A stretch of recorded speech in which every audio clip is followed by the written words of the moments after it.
बिहार विधानसभा में आज फिर से हंगामा। जहरीली शराब से मौतों पर अब बीजेपी विधायक प्रदर्शन कर रहे हैं।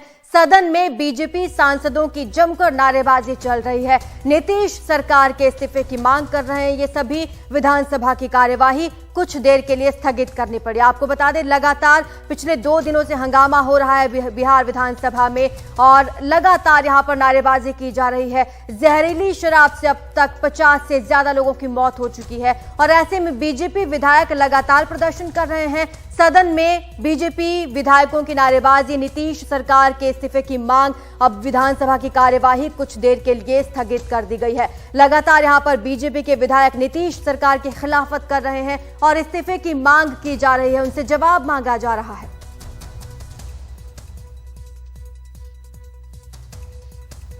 तो बिहार में जहरीली शराब से मौत का मामला सुप्रीम कोर्ट भी पहुंच गया है। याचिका में जल्द सुनवाई की मांग की गई है। सुप्रीम कोर्ट का जल्द सुनवाई से हालांकि इनकार, मेंशनिंग के लिए मामला लिस्ट नहीं कराया गया, ये कहना है सीजेआई का। जल्द सुनवाई की मांग नहीं मानी जा सकती है। तो आर्यव्रत महासभा फाउंडेशन ने याचिका दी है। आपको बता दें, छपरा में जहरीली शराब से अब तक 53 लोगों की मौत हो चुकी है। कई लोग अभी भी अस्पताल में भर्ती हैं और लगातार इस मामले पर अब हंगामा बढ़ता ही जा रहा है। ज्यादा जानकारी हमारे सहयोगी आशीष भार्गव हमें देंगे। आशीष, सुप्रीम कोर्ट ने जो टिप्पणी की उस बारे में थोड़ा बताएं। किसने याचिका दायर की थी और इस याचिका में क्या कुछ चीजें मेंशन की गई हैं? जी देखिए, सुप्रीम कोर्ट ने एक कदम यहाँ पर बनाया हुआ है, एक प्रक्रिया बनाई हुई है कि जो जल्द सुनवाई वाले केस होंगे वो रजिस्ट्रार के सामने, रजिस्ट्री के सामने मेंशन होंगे और रजिस्ट्री फिर उसे लिस्ट करके सुप्रीम कोर्ट के सामने रखेगी और उसके बाद आप मेंशनिंग कर सकते हैं। लेकिन यहाँ पर याचिकाकर्ता ने याचिका तो दाखिल की थी, मेंशनिंग लिस्ट में शामिल नहीं कराया था, जिसके कारण सुप्रीम कोर्ट ने जल्द सुनवाई से इनकार कर दिया। लेकिन ये भी कहा कि मामला गंभीर कितना भी हो, लेकिन जो अनुशासन है अदालत का वो बना रहना चाहिए। अगर आपको लगता था मामला बहुत जरूरी है तो आपको इसे मेंशनिंग लिस्ट में शामिल कराना चाहिए था।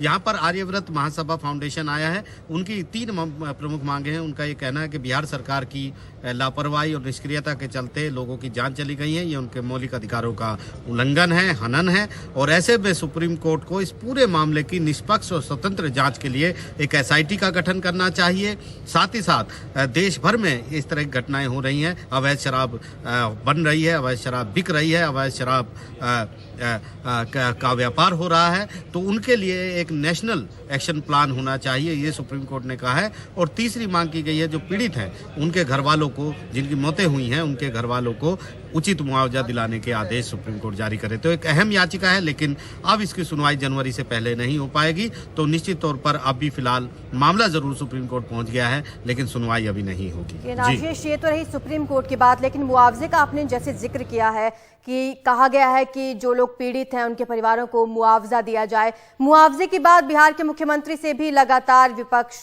कर रहा है और बीजेपी के विधायक लगातार ये कह रहे हैं कि मुआवजा दिया जाए, लेकिन नीतीश कुमार इस पर भड़क जाते हैं।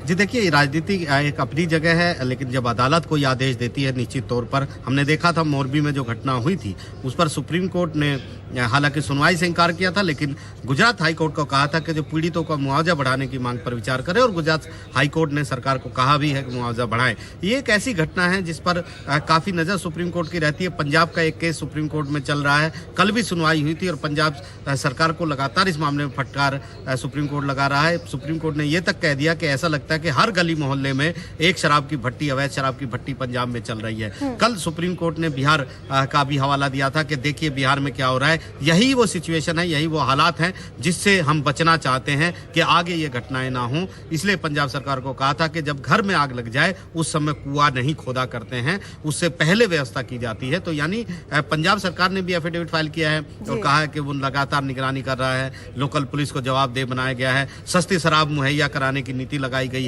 लेकिन ये बहुत सारी चीजें हैं जिस पर सुप्रीम कोर्ट हमेशा सरकारों के की जो हम कहेंगे प्रतिबद्धता पर सवाल उठाता रहा है, क्योंकि अवैध शराब की बिक्री होना, और ये तो गंभीर बात है ही, लेकिन जिस तरीके से जहरीली शराब से लोगों की मौत होती है वो कहीं ना कहीं देश की सबसे बड़ी अदालत को आहत करती है। बिल्कुल, ये बहुत गंभीर मामला है। ना सिर्फ बिहार बल्कि गुजरात और पंजाब से भी कई तरह के केसेस सामने आते हैं। शुक्रिया आपका इस तमाम जानकारी के लिए। देखने वाली बात यह होगी कि सुप्रीम कोर्ट अब इस मामले पर कब तक सुनवाई शुरू करता है।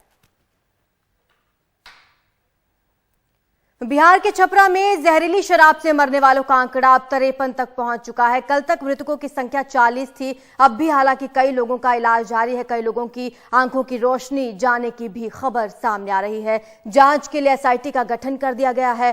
कई शराब विक्रेता गिरफ्तार भी किए गए हैं, लेकिन हालात बहुत बदतर हैं। अस्पतालों में भर्ती हैं जिन्होंने शराब पी थी, जहरीली शराब का सेवन किया था, उनके परिजन अस्पतालों में पहुंचे हुए हैं और लगातार धरपकड़ भी की जा रही है। एसआईटी का गठन कर दिया गया है और कई शराब माफिया जब्त में हैं।